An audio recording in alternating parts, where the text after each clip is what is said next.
돌이켜보니 우리 학원이라는 공간이 영어나 다른 과목 측면에서도 공부나 멘탈 관련해서도 저에게 많은 이득을 가져다 주었던 것 같아요. 하고 다양한 방식의 영어 공부 윈터 프로그램에 있는 플래너와 스케줄 짜기 그리고 공부 특강 등 당장뿐만이 아닌 앞으로도 도움될 만한 지식들을 얻어갈 수 있어요 라고 제가 의도한 바대로 자기가 도움을 받았다고 이렇게 얘기를 해가지고 사실은 너무 기분이 좋았어요. 보람이 됐고 근데 이제 타 지역에 많이 보내시잖아요. 대형, 초대형 학원 이제 아니면 뭐 일산 목동들 많이 보내시거든요. 근데 이제 가장 큰 문제점이 1번이에요. 그쪽에 가면 어차피 그 운영하는 주체들은 얘네들이 겨울방학 때 한 잠깐 6주, 7주 그 정도 딱 하고 다른 데로 갈 거라는 걸 알아요. 알기 때문에 그 학원에 사실 훌륭한 강사진들이 많이 있는데 윈터스쿨을 담당하는 수업을 담당하는 강사진들은 이제 뒤에 남는 거를 가져가는 거예요. 왜냐면 1타, 2타는 윈터스쿨을 하지 않아요. 왜 그럴까요? 인원을 쭉 끌고 갈 수 있어야 수익이 생기는데 그렇게 되지 않으니까 윈터스쿨을 맡아버리면 정규 수업을 못 맡잖아요. 그러니까 그걸 안 맡는 거예요. 그래서 그 학원에 있는 초보와 강사진 중에서도 사실은 좀 순위가 밀려있는 강사들에게 이제 배우게 되고 그래서 임시 강사 투입되는 거죠. 수준별 반편성이 없다고 말씀을 드렸는데 이게 없는 게 아니라 그쪽 지역은 김포 실정을 몰라요. 그러니까 김포에서 199점 몇 이렇게 돼 있으면 199점 몇이어도 심화 선행이 안 돼 있는 애들이 구시기수거든요. 근데 걔네들한테 이제 무리하게 선행 나가면 안 되는데 그냥 그 점수로 잘라가지고 이제 높은 반에 넣었다가 무리하게 선행하고 겨울방학 때 아무것도 배운 거 없이 다시 이제 돌아오게 되는 그런 사례들이 너무 많습니다. 그 다음에 강사가 직접 1대1 클리닉 안 해요. 조교가 하죠, 보통. 요거는 사실 저희 정규 프로그램에서도 항상 저희가 강조하는 건데, 저희가 이제 아무래도 저는 소형 학원에서 시작을 했지만, 5명 있는 학원에서 시작했지만, 대형 학원이 되다 보니까 인식 자체가, 대형 학원은, 뭐랄까, 좀 잘하는 애들만 끌고 간다. 이런 인식들이 많아요. 그리고 이제 시스템으로 돌아가니까 뭔가 이제 한 명 한 명 봐주지는 않는다. 이런 인식들이 많기 때문에 제가 그걸 깨려고 엄청 노력을 많이 했어요. 관리가 안 된다는 소리를 듣는 게 제일 싫어요. 그러니까 대형 강의로 수업만 잘하는 그런 시대는 지났거든요. 그렇게 한다고 성적 안 오르잖아요. 애들이 아무리 좋은 수업을 들어도 그게 이제 소화가 안 되면 성적이 안 오르거든요. 예전에 친구들은 스스로 공부하는 힘들이 조금 더 있는 친구들이 많았다면 요즘은 진짜 극소수예요. 아주 극상위권 일부 제외하고는 다 도움이 좀 필요합니다. 피드백을 좀 해줘야 돼요. 강사가 하는 거랑 조교가 하는 거랑 무슨 차이가 있냐면 조교가 수학을 아무리 잘해도 수학 문제를 풀어주는 거죠. 풀어주는 게 중요한 게 아니라 얘가 뭘 모르는지를 파악을 하는 게 우선이거든요. 그러니까 뛰어난 강사들은 서울대라서 전 서울대에 나왔다고 맨날 자랑을 하는데 서울대라서 좋은 게 아니고 관찰력이 있어야 돼요. 아이들이 무엇을 어려워하고 어떤 지점에서 눈빛이 흔들리는지를 캐치할 줄 알아야 돼요. 그래서 그 부분에서 출발해가지고 정확하게 얘한테 필요한 그런 가이드를 해줄 줄 알아야 되는데 조교들이 어떻게 그런 걸 하겠냐고요. 그 다음에 이제 5번은 10to10이라고 얘기를 많이 들으셨죠. 이제 이쪽 학원들은 10to10도 아니고 아침 8시까지 가야 돼요. 8시까지 가서 10시에 끝나요. 그러면 애들이 뭐 하는 줄 아세요? 집에 가서 새벽까지 게임해요. 게임하고 핸드폰 하다가 그러다가 이제 잠 얼마 못 자고 가서 졸아요. 그러니까 처음에는 의지가 불타올라가지고 한 일주일, 2주일 열심히 할 수 있겠죠. 점점 지치는 거예요. 특히 김포 친구들은 중학교 때 그렇게 공부를 많이 해본 적이 없잖아요. 근데 어떻게 갑자기 그렇게 하냔 말이에요. 그러니까 집중력이 좀 떨어지고 반짝 작심삼일은 할 수 있지만 지속성이 좀 안 되기 때문에 겨우겨우 꾸역꾸역 버티다가 오는 경우가 많아요. 그러니까 책상에 앉아있다고 공부가 되는 게 아니잖아요. 집중해서 내가 그 내용들을 머릿속으로 집어넣어야 되는데 지치니까 그게 잘 안 되는 거예요. 이런 문제점이 있다라는 게 이제 말씀드리고 싶은 거고요. 그래서 왜 우리 학원 윈터스쿨인가 2가지만 딱 뽑아봤는데요. 저는 사실 저희 학원이 결국은 원장인 제가 만든 학원이라고 생각을 해요. 그래서 이제 저의 교육 철학에 의해서 지금까지 만들어져 왔기 때문에 저는 이제 누구보다도 우리 학원에서 공부를 못하는 학생은 있어도 안 하는 학생은 없다. 이걸 좀 철칙으로 세워왔거든요. 전기세 내고 다닌다. 이런 얘기 듣기 정말 싫어요. 제가 보내는 건 아니지만 그래도 우리 학원에 보냈는데 애가 그냥 놀다 온다. 아무 발전이 없다. 이런 걸 듣기 싫어서 부단히 제가 노력을 많이 했습니다. 그래서 학생에 대한 책임감은 결국 사교육이지만 합당한 이제 비용을 냈으면 실력을 올리든 성적을 올리든 해야 되는 거 아닌가요? 저는 그렇게 생각을 해서 그 학생에 대한 책임감을 1번으로 뽑았고요. 저의 전문성과 경험이 교육 경험이 되게 다양해요. 그러니까 저는 이제 입시 전략 원장으로 입시 정말 요즘 할 말이 많은데 고교학점제 때문에 걱정들이 많으시죠. 제가 이제 11월에 다시 이제 예비고일 고교 선택 설명회를 할 텐데 일단은 입시 전략이 없이는 그냥 무작정 열심히만 한다고 좋은 대학에 가는 시대가 아니에요. 안타깝게도. 예전에는 그냥 몰라도 입시 몰라도 열심히 공부하면 잘하는 순서대로 보통 좋은 대학에 갔거든요. 이제는 그게 조금 바뀌어가지고 입시 전략이 좀 필요하다고 생각을 해요. 그래서 그 전략을 세우는 상황에서 학생마다 그 전략이 조금씩 다르잖아요. 그 안에서 국어, 영어, 수학 다양한 과목에 대한 균형 관리. 어떤 친구는 국어, 영어가 더 필요할 수 있고 어떤 친구는 수학이 더 필요할 수 있는데 단과 학원들은 그런 시스템이 전혀 안 돼 있어요. 수학학원인데 특강을 안 들어도 되나요? 물어보면 다 그냥 강제 수강하게 시켜요. 그러니까 공부를 더 시키기 위함도 있겠지만 불필요한 공부까지 더 시키는 학원들도 상당히 많아요. 영어 학원도 마찬가지예요. 영어를 그렇게까지 시간 투자를 많이 할 필요가 없거든요. 대부분의 학생들은. 근데 어쨌든 영어 학원에서는 영어만 잘 보면 되고 국어 학원에서는 국어만 잘 보면 되고 저는 그런 게 싫은 거예요. 그게 애를 위한 게 아니잖아요. 애가 대학에 잘 가는 게 그래도 기본적인 사교육에서의 목표인데 그러려면 얘가 수학이 더 필요하면 수학을 더 많이 넣고 영어가 더 필요하면 더 많이 넣고 이런 방식으로 아이한테 맞춤 교육을 해야 된다고 생각을 해요. 그래서 이제 요 학생에 대한 책임감이 저희가 좀 특별한 이유라고 보시면 될 것 같고요. 김포 최근 강사진이라고 작업합니다. 지금 제가 역대급 지금까지 채용했던 선생님들 중에서 지금 수준이 가장 높아요. 근데 아까 이제 임시 강사들이 이제 잠깐 윈터스쿨만 하고 이제 떠나는 그런 구조가 아니라 내신을 당장 생각을 해야 되잖아요. 내신 성적을 내야 되잖아요. 우리 학원의 윈터스쿨은 윈터스쿨을 담당하신 선생님이 3월에도 계속 그 친구를 가르치는 거예요. 그러니까 당장 반짝 하는 그런 이제 수업이 아니고 내신에 당장 이제 중간고사 때까지는 조금 바라보면서 성적을 내야겠다 이런 느낌을 가지고 이제 멀리 왔을 때는 수능까지 그렇게 해가지고 신경 써서 지도한다는 게 차별점입니다. 그러니까 지금까지 이렇게 이제 말씀을 들으시면 그래도 이제 대형학원 이미지가 이제 상위권에 좀 치중하는 이미지잖아요. 물론 저희도 이제 상위권들 좋아해요. 왜냐면 성실한 애들이 많아서. 상위권이 공부를 잘해서만 좋아하는 게 아니라 태도가 좋은 친구들이 많아서 좋아하긴 하는데 이제 윈터스쿨 다른 데 보면 성적 순으로 이제 짜는 경우가 많아요. 저희는 이제 그렇게 하진 않고요. 또 상위권만 따로 뭐 특별한 혜택을 주는 것도 없고 상위권은 상위권대로 최상위권을 위해서 중상위권은 상위권을 위해서 중위권은 중상위권을 위해서 각자 자기 자리에서 이제 노력할 수 있게 그걸 도와주는 그런 학생 개별 맞춤이라고 보시면 되고요. 진짜 수준별 수업대로 하고 특강도 다 선택해서 하고 강사가 직접 1대1로 클리닉 한다는 거 다시 한번 강조드리고 싶습니다.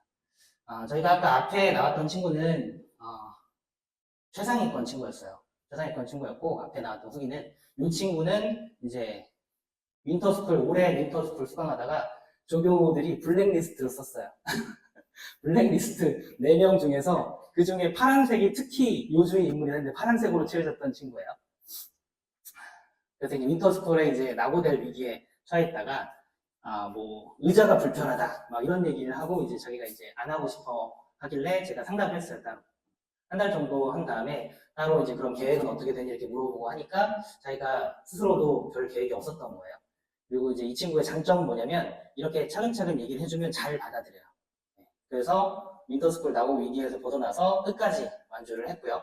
근데 이제 또 중등국어가 40점대면 말도 못하잖아요. 그죠? 중등국어는 진짜 하루만 공부해도 웬만한 친구들은 7, 80점은 나와요. 근데 이제 40점 정도였기 때문에 이 친구가 국어를 워낙 싫어하는 친구였어요. 그래서 이제 우리 국어 선생님이 저한테 되게 힘들다. 이 친구는 정말 어떻게 퇴원 안 되겠냐 정도까지 저한테 이제 물어보셨던. 다른 것보다도 얘 태도가 너무 안 좋다. 불량하게 얘기한다. 이렇게 해가지고 제가 이제 따로 만나봤는데 이 친구가 몰라서 그래요. 그러니까 진짜 불량한 애가 아니고 잘못 보고 나쁘게 보려고 하면 얘가 일부러 나한테 이러나? 이렇게 생각되는 그런 친구여서 선생님 제가 어떤 말로 싸가지 없어 보이나요? 이렇게 물어보더라고요. 그래서 그럴 수 있어. 근데 네가 그렇게 나쁜 마음 가지고 얘기하는 거 아니라는 거 나는 알아. 이렇게 하고 이해해주니까 근데 이제 그런 식으로 이제 태도를 좀 바꿔보자 하고 하니까 얘가 좀 나아지고 그 국어 선생님, 윤보원 선생님이 계속 정성스럽게 계속 클리닉 해주고 해가지고 국어가 이제 29점. 중간고사 엄청 높았어요. 중간고사가 40점대였어요. 40점. 49점인가 그랬을 겁니다. 그래서 이제 기말고사에서 열심히 해가지고 29점 항상 했고, 영어도 1학기 때는 50점대였는데, 저희 지금 그 주은영 선생님이 여자 선생님이신데, 윤유고 담당하시는, 또 혼냈대요. 태도가 안 좋고 그래가지고. 근데 혼내면 또 말을 들어요. 또 열심히 해보겠어요. 이렇게 하고, 시험 직전에 막 열심히 하더니, 이제 80점대로 올라가지고, 엄청 열심히, 갑자기 이제 태도가 바뀜. 수학은 없잖아요. 그러니까 수학은 이 친구 원래 제일 잘했던 과목이에요. 고등학교에서도 80점대는 계속 나왔어요. 계속 나왔는데, 생각해보니까 그래서 저희가 퇴원을 안 시켰어요.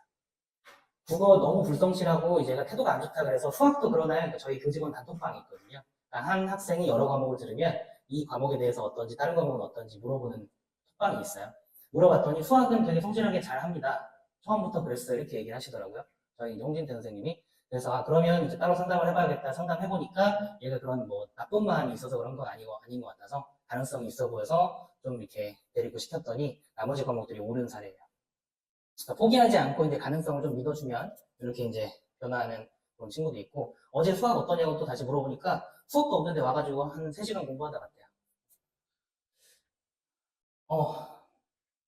이렇게 지금까지 이제 저희가 개괄적으로 말씀을 드렸는데, 사실은 인터스쿨 할 때 가장 중요한 과목은 수학이잖아요.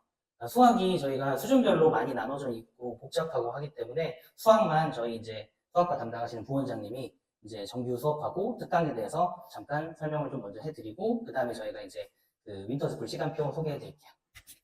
네, 반갑습니다. 저는 우리 학원의 부원장이고 수학과를 담당하고 있는 박재입니다. 반갑습니다. 지금 아까 원장님이 처음부터 이렇게 여러 가지 설명을 많이 해주셨는데, 이제 수학 윈터스쿨이냐, 뭐 아마 스파르타 이런 것도 들어보신 적 있을 거예요. 그러니까 저랑 홍진태 선생님이 그러니까 이제 올해죠, 사실. 올해 겨울에는 이제 우리 학원에서 강의를 했었고, 작년에 이제 2024년도 1월, 2월 그때는 이제 강남 쪽에서 같이 저랑 근무를 했었는데, 그때 저희가 했던 게 이제 윈터스쿨이랑 그때 스파르타를 강남에서 이제 했었거든요. 그래서 학생들 엄청 막 바글바글 와요. 그래서 와가지고 진행을 했었는데, 저는 개인적으로 이제 어쨌든 간에 우리 학원에서 이 수학 관련된 프로그램을 직접 짜고 기획할 수 있다는 게 저한테 엄청 큰 그 행복 중에 하나거든요. 그러니까 당시에 이제 저나 진태쌤이랑 하시면서 되게 아주 회의감을 많이 느꼈어요. 그러니까 초반부에 이제 원장님도 설명하셨지만, 이제 진행하는 프로그램 자체가 뭔가 체계적으로 이제 학생들을 반영해서 하는 그런 느낌이 아니라, 이제 이 학원에서 단순히 이때는 그냥 뭔가를 해야 된다라고 밀어붙이는 느낌으로 좀 진행이 된 부분이 있었거든요. 그래서 제가 그때 당시에 이제 윈터스쿨이랑 스파르타 수업을 진행하면서, 스파르타 수업을 어떻게 진행하냐면요. 일단 월, 화, 수, 금, 주 5일을 오전에 이제 수업을 쭉 하고요. 점심을 먹고 오후에는 이제 클리닉을 진행을 해요. 그래서 오전에 이제 수업 배운 거 내용을 과제 수행하고 이제 이런 부분 진행했었는데, 거기까지만 사실 괜찮거든요. 그쵸? 네. 근데 그게 12월 당시에 제가 13일인가? 12월 중순 정도부터 개강해서 2월 달까지 진행했었는데, 그때 제가 했던 수업이 뭐였냐면, 당시 이제 수학 상한 수원, 그러니까 지금 교육과정 따지면 공통수학 1, 2, 대수, 이렇게까지. 근데 이게 문제가 뭐냐면요. 공통수학 1도 처음 배워보고, 공통수학 2도 처음 배워보고, 대수도 처음 배워본 거예요, 애들이, 상황이. 그럼 잘 생각해보세요. 이거를 지금 세 학기의 내용을 처음 배우는 상황의 학생이라면, 사실상 12월 1, 2월 동안에 거의 고1 1학기 공통수학 1 과정만 집중해도 사실 이거 수학이 되게 쉽지 않거든요. 그런데 이제 이거를 어쨌든 간에 3개 학기, 그러니까 2학년 1학기까지 과정을 이제 선행시키는 거예요. 그래서 학부모님들께서는 사실 이게 어떤 게 판단한 것인지 잘 모르시기 때문에, 어쨌든 학원에서도 이거를 충분히 이때까지 그래도 해보고 가야 된다라고 이제 이야기를 한 거고, 사실 이제 학부모님들 입장에서 잘 모르니까 이제 또 보내시는 분도 되게 많이 있었어요. 그러니까 아시는 분들도 이제 다행히 이제 계셨지만, 근데 개인적으로 이제 수업을 하면서 저는 이제 학원에도 많이 이야기했었거든요. 그러니까 이거 지금 대수를 할 상황이 아니다. 공통수학은 또 다시 반복을 해야 된다라고 이제 했었지만, 어쨌든 간에 동네 분위기상 어쩔 수가 없다, 이런 부분도 많이 있었어요.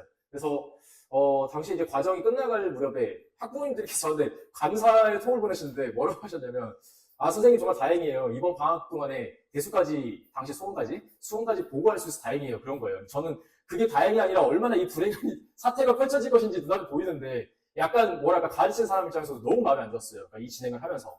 또 이제 그 과정 수업을 진행할 때 이 학생이 어떤 상황이고, 그래서 얘가 무슨 공부를 하든지 이걸 상담 과정을 되게 디테일에 거치고 필터가 되고 왔던 케이스들이 아니었거든요. 그래서 정말 그런 부분을 사실 이제 회의감 많이 느끼고, 이때까지 내가 했던 거하고 좀 다른데 라는 생각을 했었는데, 이제 우리 학원에 와서 작년 겨울부터 겨울방학 이제 수학 프로그램을 짜면서 원장님한테 제가 이제 클래스를 처음에 저희가 한 3개 정도의 클래스까지 했다가 결국 4개까지 분할시켰거든요. 그러니까 이게 사실 한 강좌에다 학생들을 그냥 마구잡이로 더 많이 때려 넣으면 저희 입장에서 더 편할 수 있어요. 근데 제가 클래스를 4개까지 분할시켰던 이유 자체가 그러니까 얘하고 얘가 비슷해 보이지만 어떻게 비슷해 보이지만 사실 가져가야 될 수업 방향이 다른 케이스들이 꽤 많거든요. 그래서 진태쌤한테 제가 왜 4클래스로 나눠야 되는지를 이야기했었고 이게 수학을 가르치는 사람들끼리는 이야기 들었을 때 너무 크게 공감할 수 있는 부분이 많이 있었어요. 그래서 홍기태쌤도 지금 이거 4클래스로 나누는 거 너무 탁월한 선택인 것 같다. 이제 그런 이야기를 하셨고 간단하게 이제 저희가 좀 설명을 드린다면 기존에 이제 저희가 지금 현재 고1 내신반 같은 경우는 이렇게 4개로 클래스가 분화가 되어 있는 상황이거든요. 여기 이제 정규반을 보시면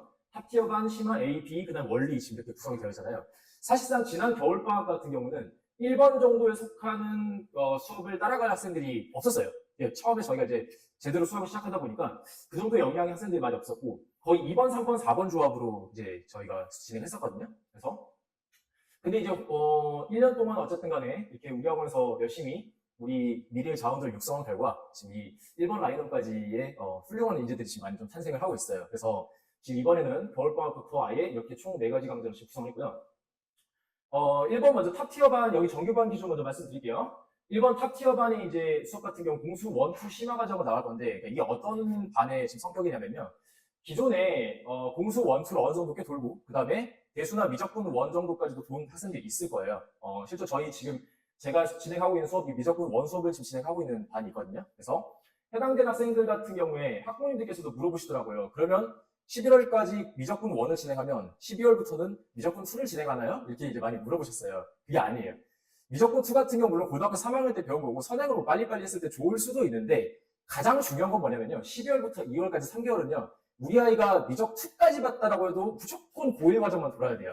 왜냐면 실질적으로 내가 선행을 해봤던 거하고 실제 학교 시험 문제가 어느 정도 출제되는지를 느끼면서 제대로 공부하는 거하고 아예 이건 상황이 다르거든요. 그 다음에 공수 1, 2 심화를 우리가 겨울방학 3개월 동안에 진행을 하면서 이 목표는 뭐냐면 최소한의 고등학교에 진학했을 때 수학 관련돼서 스트레스 받지 말자는 거예요. 지금 수학하면서 제가 이 반 학생들한테 얘기를 하고 있어요. 수학 따위는 우리 그냥 씹어 먹으면서 가야 된다. 네, 그렇게 지금 강조를 하고 있거든요. 그래서 이 공수 1, 2의 심화라고 했을 때 심화가 도대체 어느 정도 수준까지 공부를 하는 거냐.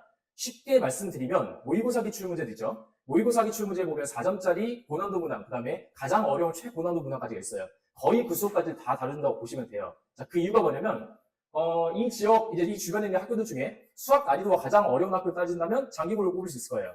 장기고등학교에서의 내는 고난도 문항들이 있는데 그 고난도 문항들이 되게 출처가 모의고사에 나오는 고난도 문항이에요.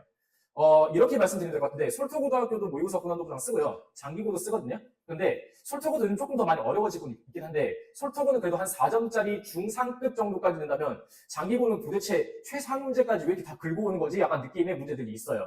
물론 그 소스가 지금 올해 1학년부터 조금 더 떨어지긴 했어요. 5등급제가 되면서. 그런데 고2 같은 경우 사실 지금 봐도 좀 너무 심할 정도의 문제들 가지고 오거든요. 그래서 이번에 지금 제가 내신 대비할 때도 문제들 보면서 저희는 다 보면 알아요. 이게 지금 작년 수능 수학 2 과정 22번, 그러니까 수2에서 가장 난이도 높은 문제 이런 것들을 다 긁어가지고 막 넣은 거예요. 그러니까 이게 웬만한 수준 학생은 사실 이거 풀기도 조차 어려운 수준이고, 저랑 이제 지금 친한 고3 수업하고 있는 박병쌤도 학원에서 지금 강의를 하고 계신 분인데, 이 지역에서 이렇게 어려운 문제까지도 부교재로 쓰냐고 이렇게 얘기를 하시더라고요. 그래서 그 정도까지도 되긴 한데, 어쨌든 간에 고1도 지금 현재 그래도 어려운 문항들이 꽤 섞여 있는 편이에요. 그래서, 심화 과정이라고 한다면, 이 목표를 1등급 정도로 지금 보고 있는 수업이 아니라 고등학교 내신에서 거의 만점에 향하는 점수를 확실하게 득점하겠다라고 하는 목표로 저희가 진행한 수업이라고 보시면 되고 기본적으로 공수 1, 2의 심화, 그러니까 개념 자체보다는 심화 분풀에 대한 제가 여러 가지 풀이법들을 많이 보여줄 건데 이제 이 수업을 따라갈 수 있으려면 아무래도 그 전에 일단은 그게 가능할 수 있는 어떤 피지컬이 돼야 될 거예요. 그래서 저희가 이제 충분히 테스트나 상담을 거쳐서 학생이 이 수업을 듣는 것이 적합할 것인지 아닌 것인지를 제가 판단할 거거든요. 일단은 반을 어머님들께서 이렇게 나눠놨을 때 막 가끔씩 보면은 저한테 이렇게 애원하시는 분들이 있어요. 선생님 열심히 해가지고 따라갈 테니까 1번 가면 안 돼요. 2번 가면 안 돼요. 그런데 저희가 이거를 무슨 카스트제도 이거 계급 나는 거 이게 아니에요. 어머님들 진짜 이 학생을 위해서 정확한 수업을 하기 위해서 나는 거지 학생들을 막 이 반이야 저 반이야 막 차별하고 이런 게 아니거든요. 그렇기 때문에 절대 오해하시면 안 되고요. 제가 왜 이게 꼭 의미가 있는 게 아닌지를 나중에 좀 말씀드릴 것이 있거든요. 자, 이번에 심화 A 같은 경우는 일단 기본적으로 공수 1과정은 그래도 최소 한 번에서 2번 이상은 돌았던 학생들, 그러니까 공수 1과정을 그래도 어느 정도 기본에 탑재된 학생들 중에 공수의 선행을 나가야 될 학생들 대상으로 이제 진행하게 될 거예요. 그래서 본 강좌 때 지금 이 강좌를 진행하게 될 거고요. 근데 아마 이런 생각하실 수 있어요. 공수 원 과정을 한두 번은 그래도 돌긴 했는데, 그러니까 이게 돌았다라고 해서 2번 과정을 권장하진 않을 거예요. 돌았는데 확실하게 아이가 유형 정도를 확실히 풀고 있다라고 했을 때 이제 이 정도를 저희가 권장을 드릴 수 있고요. 만약에 한두 번 돌았지만 그래도 기본 유형 확실하게 다시 공부해야 된다라고 한다면 공수 2에 대한 선행보다는 공수 1에 대한 집중 수업을 저희가 강조를 할 거예요. 자, 근데 공수 1, 2 기본을 푼다고 해서 아이가 고등학교 가서 고득점 할 수 있냐? 또 그것도 아니란 말이죠. 그래서 지금 윈터스쿨이 본격적으로 아마 시작될 1월달 아이들이 이제 뭐 졸업하고 나면은 1월 제가 이 동네 주변에 이제 중학교들 커리큘럼 봐보니까 학사일정 봐보니까 뭐 한 1월 8일 이때쯤부터 해서 이제 방학을 하고, 그러니까 졸업을 하고 그 다음 주 1월 12일부터 본격적으로 이제 방학이 시작되더라고요. 그러니까 그때부터 사실 우리 아이들 집에다가 그냥 묶어둘 수 없잖아요, 그쵸? 애들 집에서 놀고 있는 꼬라지 보면 너무 화가 나지 않으세요? 그죠? 저희 집에 초등학교 1학년짜리 아들이 하나 있거든요. 이번 추석 연휴 10일 동안은 전쟁이었어요, 진짜. 어제 저희 와이프가 정말 소리 지르더라고요. 막 드디어 갔다고. 그래서 막 지금 총 일자리가 노는 것도 막 되게 꼴보기 싫어가지고 미쳐보려고 하는데, 이게 지금 눈앞에 당장 이렇게 중요한 고등학교를 지금 가야 되는데 거기서 유튜브나 보고 있고 이러면 얼마나 싫겠어요. 그죠? 그래서 그때부터 저희가 확실하게 그냥 묶어서 학원에서, 네, 뭐 괴롭히진 않을 거예요. 제가 사랑으로 이렇게, 네, 사랑과 또 때로는 또 채찍도 필요하겠죠. 네, 이렇게 할 건데, 그때부터 이제 이 특강도 시작될 거예요. 자, 1번하고 2번 자 먼저 설명드리고, 요거를 지금 같이 특강도 1번, 2번 나눠 설명드릴 건데, 일단은 탑티어반의 수업을 듣는 학생들 같은 경우는 공수 1 기출분석 특강이라고 하는 것을 이제 제가 진행하게 될 거예요. 이게 2025학년도 지금 올해부터 수학교육과정 커리큘럼이 다 바뀌었거든요. 그래서 실제로 그 전까지 출제됐던 경향의 흐름하고 올해 2025년에 출제된 흐름이 굉장히 많이 바뀐 부분들이 있어요. 그래서 이 김포 지역에 속하는, 이 주변 지역에 속하는 기출 문제들을 제가 전부 다 만들어가지고 단원마다 다 편집을 해서 지금 다 자료 정리를 해놨거든요. 여름방학 때 그때 살짝 이거를 제가 4회짜리 특강을 진행한 적이 있어요. 그래서 지금 저 수업을 저희 반 학생들이, 그리고 탑티어 반 학생들이 지금 이 수업을 들었는데, 저는 이제 이거 수업 진행하고 나서 학생들이 어떤 반응을 보였냐면, 그러니까 당시에 저희가 대수 과정을 이제 나가고 있는 중간 부분에서 나가고 있는 상황이었고, 공수 1, 2 심화를 그래도 수업을 나간 다음에 대수를 나가고 있다가 여름방학 때 이제 이거를 했어요. 공수 1 특강을 하겠다. 약간 학생들 반응이 공수 1 정도는 내가 이제 좀 쉽게 풀 것 같은데? 라는 생각을 했는데, 실제 학교 기출문제들 제가 가지고 탁 해서 아이들한테 과제 나가고 수업 시간도 즉석해서 몇 분 안에 풀고 이런 것도 시켜봤더니 애들이 완전 당황한 거예요. 그러니까 저희 반에서도 항상 그 테스트를 보면 제일 잘 봤던 1등 했던 학생이 있는데, 물론 잘해요. 잘하는데 본인이 생각했을 때 그냥 너무 쉽게 다 해결할 수 있을 거라고 생각을 했는데, 막상 뭐 장기부 시험이 어렵다고 했는데 장기부가 아닌 다른 학교의 고난도 문제도 상당히 어렵네라는 걸 제가 느낀 거예요. 그래서 끝나고 나서 이제 일부 학부모님들께서 저한테 따로 상담 요청을 하시더라고요. 공수를 다시 돌아가는 거 아니에요? 이런 이야기를 하시는 거예요. 근데 그게 아니라, 이 과정에서 어쨌든 간에 실전 상황은 굉장히 다르다라고 하는 것들을 아이들한테 알려주고 싶었고, 그렇기 때문에 자기가 돌아가야 될 상황은 아니다. 만약에 이게 진짜 돌아가야 될 심각한 상황이라면 진짜 돌아가겠죠. 근데 그 상황이 아니라 충분히 이제 아이들한테 나중에 우리가 겨울에 본격적인 이제 공수에 대한 복습을 했을 때, 충분히 아이들이 마음의 무장을 하고 아마 수업에 들어올 수 있을 것이다. 그래서 걱정하지 말고 이제 맡겨 달라 그렇게 말씀드렸고, 이 기출 분석을 당시에 제가 4회 정도로 진행하다 보니까 사실 할 수 있는 내용들이 많이 없었어요. 근데 이제 겨울방학 시간이 길다 보니까 아마 주에 이틀씩에서 하다 보면은 뭐 한 10번 이상 13번 정도는 아마 거의 나올 거거든요. 그렇게 되면은 최소한 이번 1학기 때 이쪽 지역에서 뭐 이 한강시도 주변에서 진행하는 학교들의 기출 문제들은 충분히 다 볼 수가 있게 될 거예요. 그래서 이 강좌들은 이 탑티어 반에서 대상으로 이제 특강이 진행될 거고, 그 다음에 이 심화 A2 반 같은 경우에 아까 말씀드린 것처럼 그 공수 1 과정에 대해서 한두 번쯤을 충분히 진행하고 유형을 충분히 풀었지만, 사실 이 학생들 같은 경우는 심화 문제라고 하는 것들을 어떻게 해석하고 접근해야 되는지를 완벽하게 체득하지 못한 경우도 되게 많이 있어요. 그래서 겨울방학 때 이 공수 1 심화 과정에 대한 이제 특강을 진행하게 될 건데, 그 중에서도 이제 심화 해석이 되게 중요하게 필요한 부분들이 있어요. 그러니까 모든 단원의 내용들을 전부 다 학교 내신에서 무조건 다 어렵게 되진 않거든요.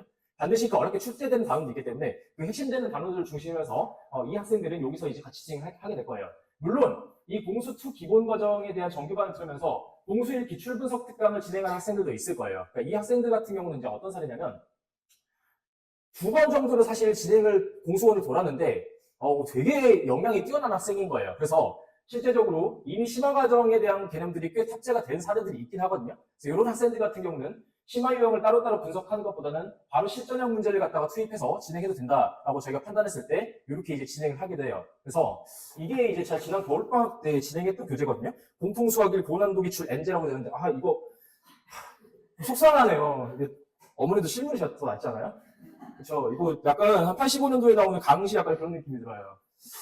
그래서 이렇게 모의고사에 실제 출제된 것들이랑 그다음 내신 출제된 이제 고난도 문제들을 가지고 제가 이제 분석해서 제작을 한 교재인데 이거 풀면서 그때 학생들이 상당히 많이 헥헥댔던 그런 기억이 있어요. 이거 좀 부끄러우니까 제가 덮어놓을게요. 네, 별로네요, 제가 봐도. 그래서 이 학생들 중에서도 확실하게 이제 이 과정까지 갈 수 있다라는 학생들이 이걸 권장을 하도록 할 거예요. 실제적으로 진짜 재밌는 사례인데요. 3번으로 좀 넘어가 볼게요. 3번의 심화 비과정 같은 경우 공수의 응용 심화라고 되어 있는데 사실 응용에 대한 비율 자체가 거의 한 70%라고 보시면 돼요. 그러니까 아직 유형이 완벽하게 탑재되지 않아요. 그러니까 유형이라고 말씀드리는 바에는 시중에는 어떤 책을 펼쳐도 나오는 그런 문제들이 있어요. 각 단원마다. 그게 뭐 RPM의 유형이다. 센수학 같은 게 센피, 필시너지에 나오는 그 유형들. 이런 유형의 문제들인데 그러니까 어떤 학교에서는 사실 70점 정도 득점하기 위해서 이 정도 기본적으로 풀어야 된다라고 하는 그런 문제들이 되는 거죠. 네, 이런 것들에 대해서 아직 탑재가 잘 안 된 학생들. 그러니까 대개는 이 수업을 듣는 학생들이 한 번 정도 어디서 배워봤다라고 하는 학생들이 굉장히 많이 와요. 작년에도 정확하게 12월에 이제 이 강좌를 개강하면서 제가 이제 이 수업을 또 같이 맡아서 진행했었는데, 심지어 이제 공통수학 1과정을 병을 전까지만 배웠다. 이제 이런 케이스도 되게 많이 있었고요. 그러니까 이거 사실 거의 약간 저는 노베이스에 가깝다고 전제를 깔고 수업을 진행하거든요. 학생들이 한 번쯤은 배웠어요 했을 때는 사실 너는 알지 못해라는 저는 생각 갖고 그냥 수업을 해요. 그래서 이 수업 같은 경우에 이제 한 번 정도 배워본 학생들이 수업을 많이 듣는데 심화 문제 같은 경우는 수업 시간에 제가 필요한 것들을 몇 개 다루긴 하고 그 다음에 이 중에서도 이 반에서 가끔씩 이 포텐이 되게 크게 터지는 데도 있어요. 그런 학생들 같은 경우는 제가 별도로 심화 문제까지 다 풀리게 해요. 네. 그래서 학생들마다 어떤 그런 개별적인 상황에 따라서 완전히 진짜 얘는 유형에만 집중을 해야 되냐 아니면 심화 문제까지 풀어야 되냐 그러니까 이런 부분 때문에 저희가 클리닉을 같이 운영을 하는 거거든요. 지금 심화 비반이라고 하면 약간 어머니가 어떤 생각하실 수 있냐면 1등급, 2등급, 3등급, 4등급인가? 이런 생각하실 수 있어요. 네. 이 3번 과정에 속한 학생들 중에 작년에 지금 제가 12월에 이거 다 개강했다잖아요. 한 번은 배웠대요. 근데 실제로 입반 테스트를 했을 때 당연히 아이가 너무 부족하니까 이제 응용과정 기본 유형 다시 배워야 된다고 하고 저희가 편성을 했겠죠, 반을. 당시에 테스트 점수를 제가 최근에도 그 아이들의 작년에 10월, 11월에 와서 테스트 받은 점수들이랑 문제풀이 다 봤거든요, 사실. 다 자료가 있으니까. 그때 20몇 점 막 이렇게 해서 이제 들어가고 있었는데, 이게 제가 보니까 학생들이 그러니까 뛰어난 그런 역량을 가진 애들이 한번 잘 배우는 것이 되게 중요해요, 보니까. 한 번을 배우긴 했는데, 이게 좀 너무 어설프게 배운 거예요. 근데 하필이면 또 저희 하고 나서 이렇게 뛰어난 선생님한테 배우니까 이제 자기의 포텐이 막 터진 거죠. 이 친구는 보니까 심화 유형에 대해서 제가 설명을 했는데 바로바로 흡수를 하는 거예요. 그러니까 그런 케이스들이 몇 명 있었어요. 그래서 제가 1월 달에 특강을 시작할 때 2번 단계까지 건너서 바로 1번 단계까지 권장을 해버렸어요. 그 친구한테. 네. 이거 한번 해볼래? 너 많이 힘들긴 할 거야. 많이 힘들긴 할 건데 진짜 네가 죽자 살짝 부딪힐 각오로 돼 있으면 한번 해봐. 그렇게 하겠어요. 그래서 아이랑 이제 학부모님들이랑 다 이렇게 얘기했어요. 진짜 이 수업 하나 듣는데 학생 엄마랑 학생 아빠랑도 다 통화했거든요. 전부 다 온 가족과 막 얘기를 하면서. 그래가지고 이제 했는데 또 이제 하필이면 그 친구가 선택한 고등학교가 장기고예요. 그러니까 장기보다 보니까 어떻게 보면은 꽤 수준 높은 공부까지를 하긴 해야겠는데 소화를 할 수 있을지 사실 고민도 되고 해서 이번 1학기 때 정확하게 이 친구가 1학기 종합 석차 15등 찍고 1등급 나왔어요. 장기고 1학기. 2학기 이번 중간고사 지금 1등급에 속한 장기 점수 나왔고요. 그런 케이스들이 있어요. 또 심화 비반에 속하는 이 반에서 실제로 이제 운유고에 지금 진학한 학생들이 굉장히 많이 있거든요. 당시에 이제 운유고에 진학할 예정이었던 학생들이 공수원을 한 바퀴 정도 배워본 학생들 혹은 아직 다 아까 말씀드린 것처럼 병수 중까지 정도 배워본 학생들 이런 학생들이 있었는데 이 학생들 같은 경우에 되게 이제 유형에 집중해야 되는 상황이었고 사실상 심화 문제까지 접근하기 조금 어려운 상황이었어요. 물론 이 상황에서 이 라인 정도까지 진행을 한 학생도 있긴 했어요. 운유고에 지금 진학한 학생 중에도. 그런데 심화 과정에 대한 것이 아니라 일단은 지금 여기 보시면 공수원 중간 집중이가 돼 있잖아요. 그러니까 특강을 이 친구들 같은 경우는 12월부터 2월까지 공수 1과정을 쭉 다 끝내긴 할 거예요. 쭉 다 끝내긴 할 건데 어떤 상황이냐면요. 자, 생각해보세요. 12월에 공수 1을 처음 시작했어요. 그럼 1월 중순 정도가 되면 절반 정도가 나왔겠죠. 그럼 절반 정도 나가면 1월 중순부터 2월까지는 또 그 뒤에 절반 나갈 거예요. 그럼 그 뒤에 절반이라고 하는 것은 쉽게 생각했을 때 중간고사를 한 12월부터 1월까지 나왔고 기말고사를 1월 중순부터 2월까지 나왔다 치면은 그러면 얘네들은 1월 중순부터 2월까지 기말고사 공부밖에 할 수가 없잖아요. 정규반에서. 그렇죠? 그런다고 해서 중간고사만 정규반에서 할 수는 없겠죠? 자, 그럼 이렇게 됐을 때 이 학생들 같은 경우에 문제가 뭐냐면 3월달 개강했을 때 쌤 저 앞에 다 까먹은 것 같아요. 이야기를 꼭 해요. 그래서 해당되는 것을 확실하게 보완하고자 겨울방학 기간에는 이 중간고사 범위만 집중을 하는 거예요. 그래서 확실하게 학생들이 배웠던 내용들에서 정확하게 다시 또 리뷰를 하고 그 다음에 실제 기출문제에서 어느 정도 나왔던 것까지 저희가 보게 될 거거든요. 자, 그래가지고 이 과정들에서 이제 진행을 하게 되면은 그래도 좀 시험을 잘 볼 수 있을까라는 이제 고민을 하실 수 있거든요. 근데 이 3번 과정, 그러니까 3번의 조합을 지금 듣고 운육을 지금 진학한 학생들 같은 경우에 절반 정도 학생들은 또 1등을 받았어요. 이건 1학기 때. 네. 그러니까 물론 3번 과정을 진행하고 운유고 아닌 지금 솔토고에서도 지금 1등급이 나온 학생의 사례도 있긴 한데 우리 아이가 수학에 대해서 아직 좀 많이 고민이 있다, 부족하다. 그렇기 때문에 수학이 너무 좀 어려운 학교 선택 아니고 이 정도 학교까지 선택을 하면 혹시 그래도 아직까지 희망이 있을까라는 생각을 한다면 가능성이 있다는 것을 제가 말씀드리고 싶어서 얘기를 한 거거든요. 그래서 이 프로그램들이 굉장히 뭐 대충 짜진 상황이 아니라 아까 제가 설명드린 것처럼 이 정도 3번의 정규반을 수업을 듣는 학생들 같은 경우에 특히나 이제 아무래도 수학감에 대해서 부족한 경우가 많기 때문에 그 중간고사, 왜냐면 첫 시험 자체가 되게 중요해요. 첫 시험을 잘 봐야 애들이 기세가 안 떨어지거든요. 그래서 첫 시험에서 확실히 점유하겠다 어떤 그런 목표가 있는 수업이라고 볼 수 있고요. 4번에 이제 원리반 같은 경우는 사실상 12월 달에 공수원 과정을 난생 처음 배워본 학생들이 수업을 듣게 될 거예요. 혹은 한 번을 배우긴 했는데 사실상 완전히 기본 용도 아예 모른다라고 하는 경우에 이제 진행하게 될 거고, 이 반 같은 경우는요, 목표가 고등학교에 진학했을 때 그래도 내가 2등급 정도는 받고 우리 아이가 그래도 수학을 영원히 안 할 거야 라는 것은 아닌, 그래도 확실하게 아이가 수학에 대한 용기를 가지고 갈 만한 이런 상황의 수업을 진행하게 될 거예요. 그래서 공수원 기본 아예 진짜 모른다 라는 전제로 가게 될 거고, 사실 정규반 수업만 가지고 공수원을 다 끝내기가 쉽지가 않아요, 이 패턴들은. 그래서 겨울방학 때 진도 특강이라서 수업 회차를 더 붙여가지고 공수원 가지고 과정을 되게 천천히 진행할 거고, 이 반의 학생들 같은 경우는 정말 기본적인 개념과 기본적인 원리들, 그 다음에 기본적인 유형들, 교과서 중간원 수준에 속하는 문제들까지를 그래도 확실하게 공부를 해보자라고 목표를 갖고 진행하는 수업이라고 보시면 될 것 같아요. 4번에 대한 수업, 제가 예전에 그 원장님 이제 계속 그 학원 계셨을 때 제가 서울 수업하면서 그때 원장님 학원에서 한 1년 좀 정도 와서 출강을 한 적이 있었어요. 그래서 그때 이 4번 정도가 아니라 한 4번이 아니라 한 6번 정도에 속하는 학생들을 제가 맡아가지고 수업을 한 적이 있었거든요. 그러니까 지금은 5등급제의 상황이잖아요. 당시에는 이제 9등급제였는데 9등급제에서 한 8, 9등급 정도 받는 실력의 학생들. 그러니까 이게 하위 10% 이하의 학생들이에요. 왜냐하면 중학교 내신 자체를 애초에 30점, 40점밖에 못 받았어요. 그 친구들이 수학시험을. 그러니까 지금 어머님들께서 잘 아시겠지만 중등수학에서 3, 40점이라면 이거는 거의 되게 심각한 상황이잖아요. 근데 그 학생들을 데리고 어쨌든 간에 고등학교 보니까 뭐 8, 9등급 이 정도 수준인 거예요, 애들이. 그래서 저한테 원장님이 사실 조금 원망하게 됐거든요. 그러니까 왜 나에게 이런 시련을 주는 거야? 막 그래서 제가 막 되게 그때 막 얘기를 했어요. 근데 이 친구들 같은 경우에 아마 제가 이 4번 학생들 제가 맡아서 수업을 지금 할 계획을 하고 있는데,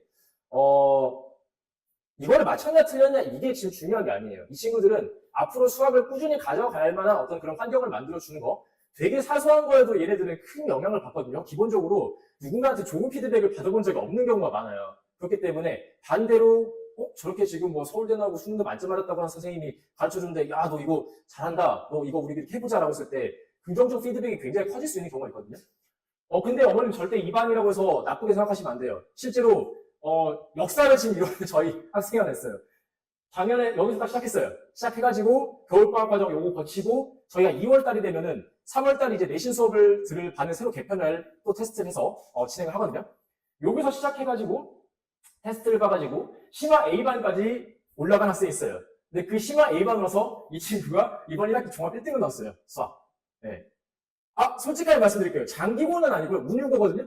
그러니까 장기고 정도에서 사실 조금 어려울 것 같긴 해요. 그렇게 되기까지는. 네. 근데 이 친구가 어쨌든 간에 운율고에 시작을 해서 1등급이 나왔고, 그래서 참 어쨌든 간에 한 그룹의 학생도 저희가 대충 챙길 수가 없고 정말 그 상황에 맞게 챙겨야 될 케이스가 되게 많기 때문에 이렇게 지금 진행했어요. 그래서 다시 한번 말씀드리지만 이 과정들 저희가 그 학생들의 상황에 맞춰서 되게 디테일하게 짠 상황이고요.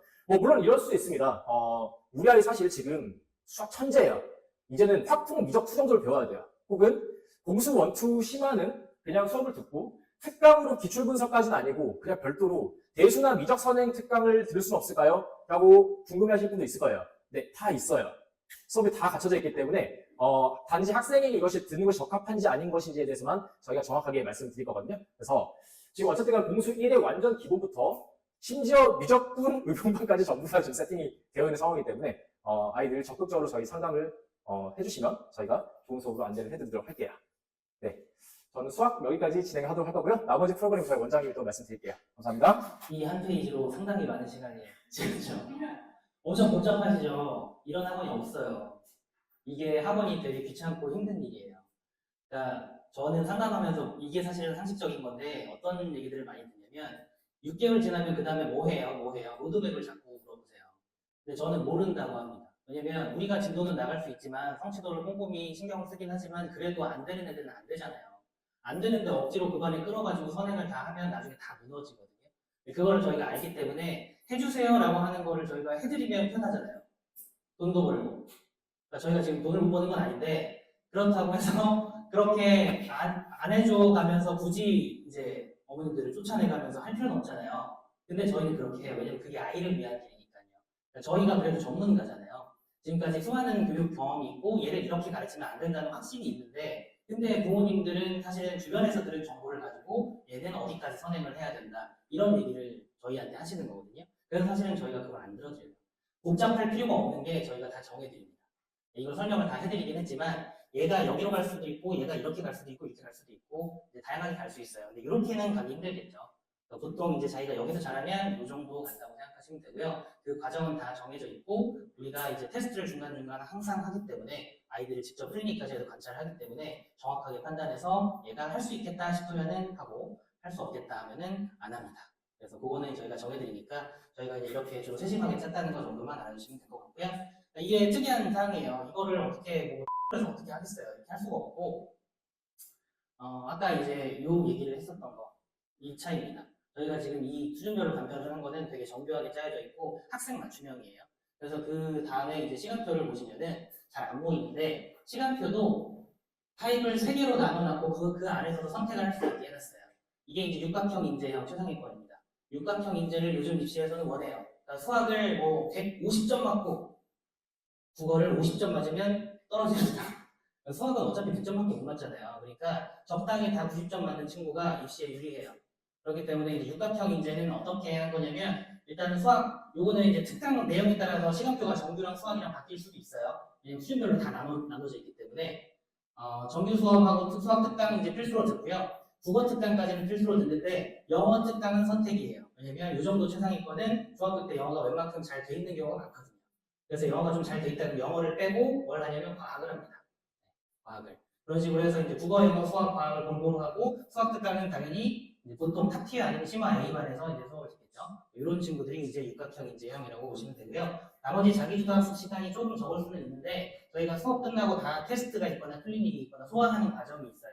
그러니까 이런 친구들은 소화하는 속도가 빠르기 때문에 이렇게만 해줘도 얘 시간들이 조금 부족하게 느껴지지 않을 정도로 이제 소화가 되는 그런 친구들이고요. 다 이런 친구들만 있지는 않을 거잖아요. 수학 집중형, 수학이 좀 많이 부족한 친구들이에요. 그런 친구들은 이제 수학 특강을 이제 필수로 이렇게 듣고 국어하고 영어를 선택하는 거예요. 국어하고 영어를 선택하는데 장기고는 국어 특강이 필수입니다. 제1고도 웬만하면 들으라고 해요. 국어 특강은 저희가 비문학을 할 건데요. 비문학은 장기적으로 수능에 필요한 독해력을 키우는 거예요. 1학기 내신에는 장기고, 제1고 제외하고는 안 나와요. 솔터고도 내기 시작했어요. 네, 솔터고 내기 시작해가지고 그 세 학교는 국어 특강을 필수로 웬만하면 권장을 하는 편이고요. 나머지 학교, 특히 운영고나 운양고 같은 경우에는 요거 특강 대신에 이제 영어가 부족하다면 영어 특강 들으라고 할 거예요. 이걸 누가 정해주냐? 저랑 상담합니다. OT 하기 전에 1대1로 저랑 다 상담해가지고 애한테 맞춰서 시간표를 이제 권장을 해줄 거예요. 억지로 특강 안 집어넣어요. 네, 그러니까 걱정하지 마시고 요런 이제 수학 집중형이 있을 거고 여기 최상위권 아닌데 상위권인데 최다부터 여기 상위권 여기 상위권 그리고 이제 요 친구들은 수학이 좀 부족한 친구들입니다. 수학이 좀 부족하면 수학을 더 해야 되나요? 반대예요. 수학이 부족하면 수학을 일단 기본적으로 어떻게든 2등급 전략으로 가고 국어 영어에 투자하는 게 훨씬 더 이득입니다. 이해되시나요? 왜 그런지? 국어 영어가 근본이에요. 이해력이 없는 친구들은 수학도 사실 잘 못하고 사회과학도 잘 못해요. 그래서 언어 강화형이라고 제가 이름을 붙였고요. 그래서 오히려 이제 수학 특강은 그냥 그 진도 특강 정도 해서 중간고사 범위에 있는 것 정도만 좀 열심히 하는 그런 느낌으로 가고, 국어하고 영어를 둘 다 필수로 듣는 걸로 그렇게 지금 해놨어요. 모든 시간표의 앞 시간에 뭐가 있냐면 비문학 독해 및 영단어 테스트가 있어요. 비문학 독해 훈련은 저희 트레이드 마크예요. 제가 국어 가르치거든요. 근데 저처럼 가르치는 학원을 김포에서 아직 본 적이 없어요. 다 어떻게 가르치냐면 문제풀이 가르쳐요. 그리고 중심 문장 찾아, 세모쳐, 네모쳐 이렇게 해가지고 답이 보이지 이런 쓸데없는 요령 가르쳐줘요. 그렇게 해서는 절대 독해력이 안 늘거든요. 어떻게 해야 되냐면 지금 저희 초등학생들도 하고 있는데 지금 다 읽고 나서 설명하라고 그래요. 구두 테스트로. 그 전에 요약해보고 자기가 직접 요약해봐야 돼요. 그러니까 글을 읽었으면 내용이 머릿속에 있어야 돼요. 세부 내용 말고 핵심 내용. 핵심 내용은 머릿속에 들어와 있어야 되는데 애들이 그걸 넣는 연습을 하는 게 아니라 눈으로 보고 문제 푸는 연습을 해요.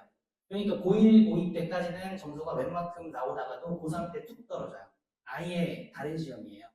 고1, 고2 교육청에서 내는 시험은 지문이 정해져 있고 문제만 만들어요. 근데 고3 때 내는 평가원에서 내는 시험은요, 교수님이 전부 다 글까지 써요. 그러니까 문제에서 똑같은 표현을 찾아보기가 어려워요. 내가 제대로 깊이 있게 이해하지 못하면 다 바꿔놓기 때문에 문제를 정확하게 시간 내에 풀기가 어렵게 돼 있어요. 그러니까 잘못된 공부 방법으로 2년 내내 그렇게 하다가 고3 때 뚝 떨어지는 게 그래서 그렇습니다. 그래서 이렇게 매일매일 좀 해야 되기 때문에 이걸 매일매일 시키고, 그 다음에 이제 특강까지 이제 좀 권유하는 그런 방식으로 하는 게 언어 강화형입니다. 그리고 이제 과학은 지금 월화수목금에 없고요. 주말에 있을 예정이에요. 수업은. 그리고 이제 시간이 이제 8시 반부터 6시 반으로 이렇게 돼 있잖아요. 6시 반까지. 이렇게 돼 있는데 만약에 지각을 많이 했다. 그럼 지각 1분 하면 10분씩 더 늘어나서 뒤에 더 공부시킬 겁니다. 자, 그래서 이제 저희가 학습 관리를 어떻게 하는지 시스템을 좀 보면 원장 특별 프로그램이 있고요. OT하고 1대1 상담해가지고 애들한테 맞춰가지고 시간표 다 정해줄 거고요.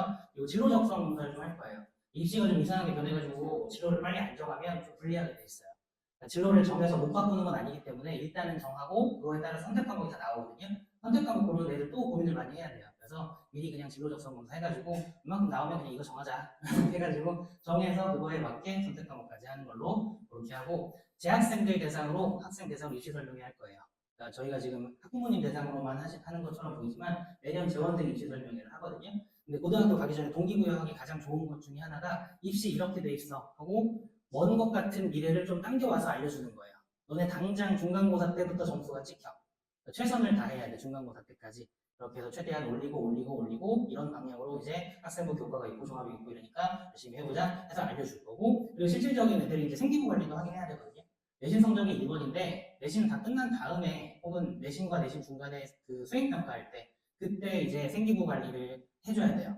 이거 이제 안 해본 친구들은 어떻게 할 줄도 몰라요. 그래서 그거에 관련된 이제 직접 이제 특강, 보고서를 쓰는 특강 그런 것도 이제 제가 직접 진행을 할 거고요. 그 다음에 이제 학습 효율 그때와 아까 이제 저희는 이제 10to 10 아니고 8시부터 10시까지 하면 애들 이제 다 에너지가 소진돼 버리니까 이걸 되게 강조를 많이 하거든요. 수업 직후에 테스트하고 아니면 담당 강사가 1대1 클리닉하고. 그러니까 테스트를 중간중간 해주는 이유는요. 얘네들이 공부를 하면 자기가 안다고 착각해요. 그래서 공부만 계속 한 4시간, 5시간 한 친구랑 한두 시간 중간에 테스트를 한 4-5번 본 친구랑 누가 더 잘하나 이렇게 연구 결과가 있는데 테스트 여러 번 본 친구가 성적이 훨씬 좋아요. 그래서 이제 테스트를 이제 바로 수업 직후에 하게 돼 있는 거고, 당연히 이제 플래너 다 하잖아요. 플래너 다 작성하는데 저희는 이제 애들한테 처음부터 계획 짜라고 안 해요. 제가 예전에는 해봤거든요. 계획 짜는 법 알려주고 절대 못 짭니다. 왜냐면 자기의 데이터가 없어요. 내가 계획을 짜서 실행해 본 적이 없기 때문에 어떻게 계획을 짜야 될지 몰라요. 그래서 그냥 그 자리에서 하려고 했던 거 정확하게 한 다음에 기록해 이렇게 합니다. 기록하는 양식이 있어요. 범위까지, 그 다음에 집중도까지 다 이제 기록해서 보면 아 나는 이만큼 할 수 있는 사람이구나 뒤에 보는 거죠. 자기 데이터 확인하고. 그래서 어떤 친구들은 그걸 하다 보면은 점점점 계획을 하는 능력이 좀 생겨요. 그거 이제 작성 지도하고 멘토가 이제 매일매일 확인할 거고요. 담당 멘토는 6대1 해서 6명당 1명 이렇게 이제 한 명 확실히 붙어가지고 아까 앞에 있는 비문학 훈련 같은 것도 이제 검사를 해주고 구두 테스트 같은 거 할 거예요. 그렇게 해가지고 해주고 주 1회는 학습 현황 및 공부법 점검하는 1대1 상담을 해요. 이게 저희가 이제 재작년에 할 때는 매일매일 하려고 했거든요. 상담하면서 점검하고. 근데 그게 이제 애들이 오히려 조금 열심히 하고 잘하는 애들한테는 리듬을 깨더라고요. 일주일에 한 번 정도 하면 되겠다 해서 일주일에 한 번 그렇게 하는데 애들 그 멘토들 맘대로 하는 거 아니고요. 보통 제 제자들인데 제가 멘토들을 다 모아가지고 다시 한번 이제 교육을 시켜요. 그래서 이제 국어랑 영어랑 수학은 이렇게 지도하고 특히 수학 같은 경우에는 힌트를 먼저 줘야지 너네들이 그냥 다 풀어주려고 하면 안 된다. 이런 이제 교육 같은 것들을 시키고 점검을 할 수 있게 그렇게 해서 학습 효율을 극대화합니다. 그 다음에 이제 집중력을 더 높일 수 있는 환경이 필요한데요. 휴대폰 당연히 이제 수거하고요. 철저하게 점검을 하는데 전에 이제 독서실 책상, 칸막이 있는 책상을 했더니 자는 애들이 계속 자요. 계속 졸아요. 그러니까 애들이 이제 멘토들이 다 깨우러 다니기 바빠요. 그래서 계속 졸는 친구들 따로 이제 그 강의실 거기에서 이제 공부하고 집중 관리해라 이렇게 이제 하기도 했었는데 그렇게 이제 하고 다니는 게 소모적이더라고요. 개방된 곳에서 할 거예요. 네. 개방된 곳에서 하면 좀 쪽팔려가지고 일단 잘 못 자는 것도 있고 멘토들이 관리하기가 쉽잖아요. 뒤에 스탠딩 책상이 있거든요. 서서 책상 이렇게 쭉 해가지고 서 있는데 졸리는 좀 쉽지 않잖아요. 그래서 서서 좀 공부할 수 있도록 진짜 잠을 못 자서 그래서 피곤해서 어쩔 수 없이 그런다라고 하면은 잠깐 자게 해줄 수도 있기는 한데 그런 게 보통 아니고 애들이 공부하기 싫어서 졸린 거거든요. 그런 것들은 좀 이제 깨울 수 있는 환경. 요거 말 나온 김에 바로 요 얘기 좀 할게요. 저희가 완주할 수 있는 동기를 부여하기 위해서 부모님 자율적으로 취침 시간 보상금 이걸 좀 넣으셨으면 좋겠다. 왜냐면 저희가 자는 것까지 어떻게 컨트롤을 못 하잖아요. 그래서 저는 12시 늦어도 1시에는 자야 된다고 생각해요. 애들에 따라 다르긴 하겠지만 12시, 1시에 늦어도 자야 된다고 생각을 하기 때문에 그 취침 시간 1시간 전까지만 휴대폰을 할 수 있게 하고 휴대폰을 이제 수거하는 그런 보상으로 내가 뭐 용돈을 얼마씩 주겠다. 이런 식으로 해서 그렇게 해가지고 해주시면 좋을 것 같고 자율참여긴 한데요. 그렇게 해주시면 이제 와서 조는 일이 좀 잘 없겠죠. 이건 저희가 이제 관리를 못하니까 애들이 어떤 문제가 있냐면 자기가 이제 요 윈터스쿨을 하면서 열심히 했다 이거예요. 그럼 이제 6시 반에 나가자마자 계속 핸드폰만 하는 거죠. 밤에 잠들 때까지. 근데 그렇게 하다 보면 새벽까지 이제 안 자게 되고 여기서 계속 졸게 되고 또 효율이 또 떨어지거든요. 이건 저희가 이제 어떻게 하기가 어려우니까 집에서 좀 해주시면 좋을 것 같고 애들한테도 그거를 이제 다 OT 때 얘기해가지고 자발적으로 참여할 수 있도록 그렇게 이제 유도는 할 거예요. 그 다음에 중간중간 이제 깜짝 퀴즈 해가지고 애들이 이제 조는 거 같아요. 그러면 공부한 거 이제 가지고 와서 여기에서 물어보는 거 그런 거 해줄 겁니다. 집중 좀 잘 안 하는 친구들 있잖아요. 그렇게 해가지고 중간중간 집중력을 좀 향상시킬 수 있게 그렇게 좀 하려고 하고요. 작년까지 벌점제 썼었어요. 벌점제를 하면 어떤 단점이 있냐면 벌점 30점이면 이제 경고, 그 다음에 50점이면 퇴학 이렇게 하면은 29점까지 먹어요. 거기까지는 해도 되는구나. 그래가지고 그걸 다 활용하려고 하는 나쁜 습성들이 있더라고요. 그래서 이제 어떤 식으로 하냐면 출석 장학금을 보증금으로 10만 원 받을 거예요. 그래서 이제 8시 30분까지 오면 그러면 매일 8시 30분까지 왔다 그러면 10만 원 다 애한테 돌려줄 겁니다. 환급해주고 그리고 이제 거기에서 이제 몇 분씩 늦으면 차감 하고 그 다음에 8시 50분부터 1분씩 늦으면 그 다음부터는 이제 6시 30분 뒤에 끝나도 10분씩 늘어나서 공부하는 거예요. 네, 그런 방식으로 해서 점점점 지각을 하면 할수록 자기가 이제 손해보는 느낌이 들게 지각을 안 할 수 있게 그리고 지각을 안 하면 이득을 보게 이렇게 해가지고 좀 바꿨고요. 그 다음에 이제 벌점제를 안 하더라도 태우는 있긴 있어야 돼요. 왜냐면 계속 의지가 없고 졸기만 하는 친구들은 분위기를 다 흘려요. 바이러스처럼 퍼져나가거든요.